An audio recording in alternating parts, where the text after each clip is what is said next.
Bufumbira East Member of Parliament Eddy Kwizera is soon to table a private member's bill on the floor of Parliament, seeking for the amendment of the Constitution to provide for a uniform retirement age of all public servants.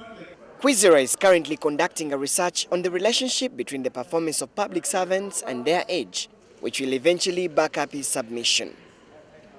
If you say a judge can retire at 70, why is he employed in another sector? Just Sogora retired. But Just Sogora is the one who is now recruiting judges. So supposing he had stayed in the judiciary, would he have performed? However, his use of the judiciary as a case study has left a bitter taste in the mouth of some legislators as the search for a substantive Chief Justice continues.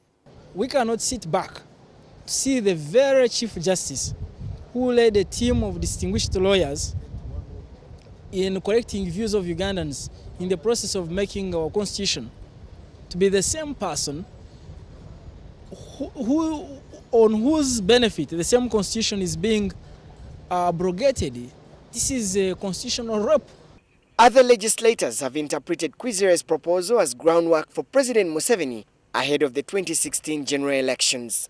And I see it going the trend of even what we had heard about removing the age limit to favor the person of President Museveni. So this particular proposal amendment is targeted at an individual called the retired Chief Justice Benjamin Odochi, and not to develop the institution of the judiciary. According to the law, the retirement age of the president is 75 years, that of the Chief Justice is 70, while permanent secretaries can only serve until the age of 60 and teachers 55. Kwizera says that once the uniform age limit is fixed, it should extend to other civil servants who are not catered for in the law. All members of parliament, when they reach 75 years, they should retire. If my research comes out, why should the member of parliament be in the office or a minister be in the office when he's more than 75 years, of which the president should have retired? That's the angle we are looking at it. So why should we have a member of parliament to be 100 years and is in parliament? Why? Why should we have a member of cabinet which is chaired by the president who is bad to stand at 75? Be 80 years. But Kwizera's proposal did not go down well with one of the oldest serving legislators, who also doubles as the public service minister, Honorable Henry Kwezira. And I'm the first one to arrive on my desk. I work longest. So I don't think that is a fair thing, a fair remark to make. But it's not you. Who is the... I can say. Are you supposed to be in office at 80?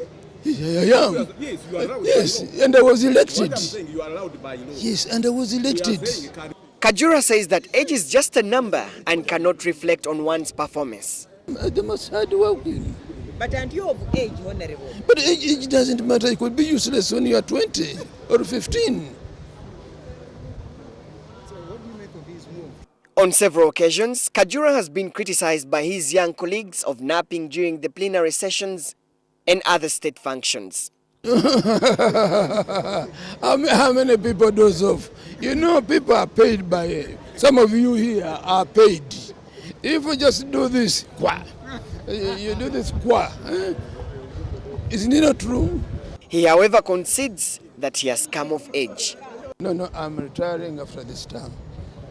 And I've told my constituents that I'm retiring and they should look for a suitable replacement. The latest proposal comes just 3 years after Kwezira had proposed that government reduces the retirement age of public servants from 60 to 50 years.